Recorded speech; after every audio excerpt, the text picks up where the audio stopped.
बिस्मिल्लाहिर्रहमानिर्रहीम अस्सलाम वालेकुम। दोस्तों, काफ़ी दिनों के बाद वीडियो बना रहा हूँ। आज छुट्टी थी तो मौका मिला वीडियो बनाने का।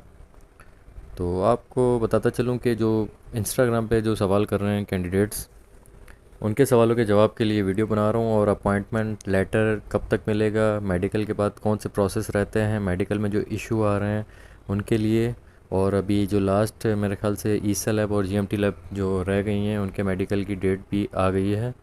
तो इसी हवाले से वीडियो बनाई है। और इंशाल्लाह नेक्स्ट वीक भी हमारी पासिंग आउट हो जाएगी 8 दिसंबर तक। तो उसके बाद इंशाल्लाह जो भी अपडेट मिलती रहेगी तो टाइम टू टाइम वीडियो उस पर बनाता रहूँगा।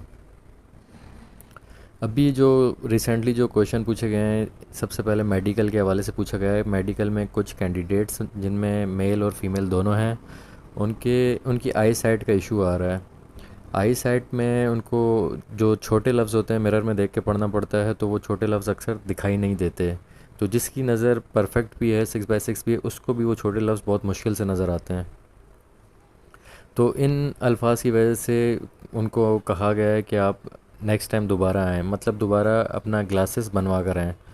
तो कैंडिडेट्स इसी वजह से परेशान है कि हमें फ़ेल कर देंगे आई सेट में। तो आप लोग परेशान ना हो, आप लोग ग्लासेस पहन के अगर टेस्ट दे सकते हैं तो पहन के दे दें, नहीं तो अगर आप वैसे ही दे सकते हैं तो वैसे ही दे दें। वो छोटे लफ्ज़ नज़र ना आना, इसका कोई इशू नहीं है। तो अगर आपकी नज़र, आप देखते हैं अगर ग्लासेस पहन के आपको सही नज़र आ सकता है तो आप ग्लासेस पहन के वो टेस्ट दे दें। ग्लासेस में कोई इशू नहीं है, मेडिकल में फ़ेल नहीं करते। तो आई साइट का जिनका भी इशू है तो वो बेफ़िक्र रहें, उनको उनको मेडिकल में फ़ेल नहीं करेंगे, उनको दोबारा मौका देंगे कि आप ग्लासेस पहन कर टेस्ट दे दें। तो इसमें परेशान नहीं होना आप लोगों ने। इसके अलावा दो लैब्स हैं जिनके मेडिकल रह गए मेरे ख्याल से, ईसा लैब और जीएमटी है शायद।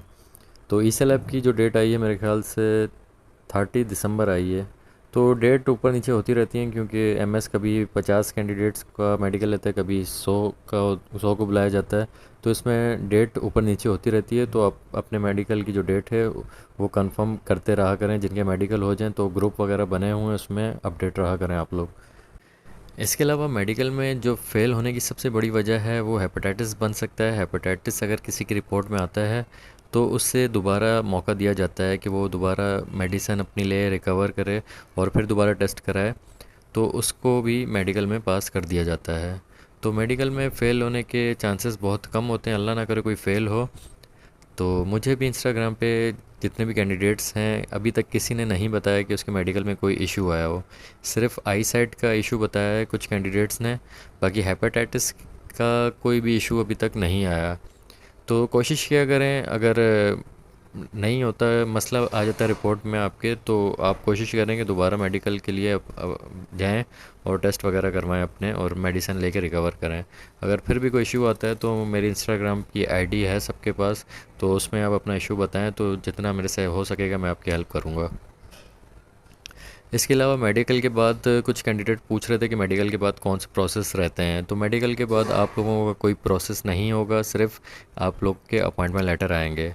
तो अपॉइंटमेंट लेटर जो मुतवक्का डेट है वो है फरवरी तक आप लोग के ये अपॉइंटमेंट लेटर मिल सकते हैं। क्योंकि दिसंबर से पहले इन्होंने डिले इसलिए किया है क्योंकि साल के बाद इंक्रीमेंट लगता है तनख्वाह पर, तो वो इंक्रीमेंट आप लोग का नहीं लगेगा। इस वजह से ये दिसंबर के बाद अपॉइंटमेंट लेटर की डेट जाएगी। जनवरी भी हो सकता है, जनवरी के एंड होगा या फरवरी के स्टार्ट में हो सकता है।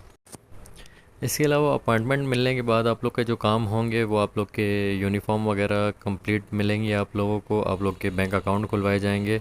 यूनिफॉर्म भी कुछ कैंडिडेट्स को मिली हैं, कुछ को नहीं मिली। किट कार्ड भी शायद सबके पास ना हो, तो ये प्रोसेस अपॉइंटमेंट के बाद हो सकता है सारा। इसके अलावा जनवरी में इलेक्शन भी मेरे ख्याल से होंगे, तो हो सकता है थोड़ा डिले फिर हो जाए मेडिकल जो लास्ट लैब के हैं। तो वो भी इस चीज़ को तैयार रखें जहन में कि मेडिकल उनके डिले हो सकते हैं क्योंकि इलेक्शन आ रहे हैं। इसके अलावा जो अपॉइंटमेंट लेटर के बाद जो अकाउंट जो खुलवाए जाएंगे वो नेशनल बैंक के होंगे और सिंध बैंक के होंगे। तो आप कोशिश ये करें कि नेशनल बैंक के जो अकाउंट है वहाँ पे खुलवाएं और उसकी वो ब्रांच चूज़ करें जहाँ आपको आसानी से अपना जो एटीएम वगैरह या कैश चेक वगैरह के काम आसानी से हो जाएं, क्योंकि वहाँ पे रश बहुत होता है।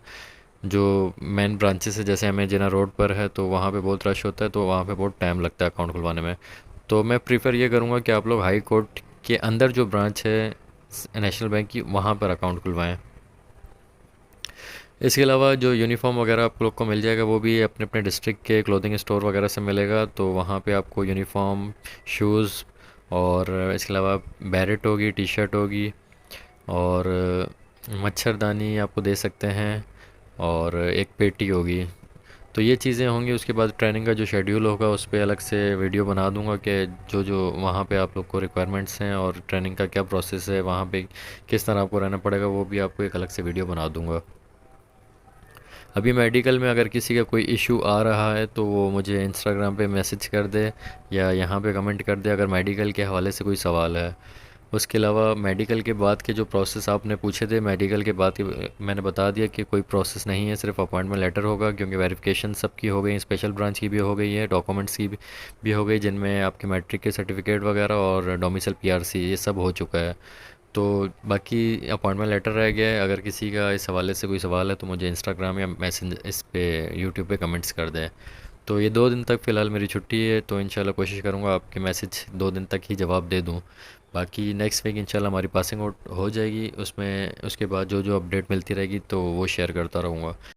इसके अलावा 490 के जो कैंडिडेट्स हैं वो भी काफ़ी सवाल कर रहे थे कि हमारा रिज़ल्ट कब आएगा, तो उनका रिज़ल्ट नेक्स्ट मंथ में इंशाल्लाह आ जाएगा, क्योंकि हैदराबाद और बाकी इंटीरियर की जो जगह हैं वहाँ पर भी 490 का प्रोसेस स्टार्ट हो चुका है। तो इंशाल्लाह कराची का भी रिज़ल्ट जल्द से जल्द अनाउंस कर दिया जाएगा और ट्रैफ़िक का भी नेक्स्ट मंथ आ जाएगा इंशाल्लाह रिज़ल्ट। इसके अलावा शहीद कोटे के भी प्रोसेस चल रहे हैं, वो भी अपॉइंटमेंट लेटर इंशाल्लाह उनका भी आ जाएगा, इंटरव्यू वगैरह की जो शेड्यूल आया था। इसके अलावा जिन कैंडिडेट्स की प्रिजन पुलिस की रिटर्न टेस्ट की डेट आई है तो वो भी ख्याल से अपना पेपर देना, क्योंकि नेगेटिव मार्किंग 0.25 नंबर लिखे गए हैं, तो अपना पेपर ध्यान से करना। तो अपना बहुत ख्याल रखना दोस्तों, अल्लाह पाक आप सबको कामयाब करे, दुआओं में याद रखना। अल्लाह हाफ़िज़।